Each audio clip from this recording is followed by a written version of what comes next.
minamahal gaya ng asawa. Gagawin kitang asawa ko magpakailanman.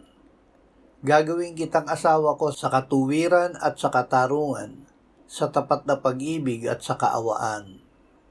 Gagawin kitang asawa ko sa katapatan at makikilala mo ang Panginoon. Ang lumalang sa iyo ay iyong asawa, Panginoon ng mga hukbo ang kanyang pangalan. Nang ako'y muling dumaan sa tabi mo at tumingin sa iyo, ikaw ay nasa panahon na upang umibig. Iniladlad ko ang aking balabal sa iyo at tinakpak ko ang iyong kahubaran. Oo, ako'y sumumpa at nakipagtipan sa iyo, sabi ng Panginoong Diyos, at ikaw ay naging akin. Panginoong Hesus, kami ay ginawa mong bahagi ng iyong katawan, ang Iglesia. Salamat na kami ay minahal mo.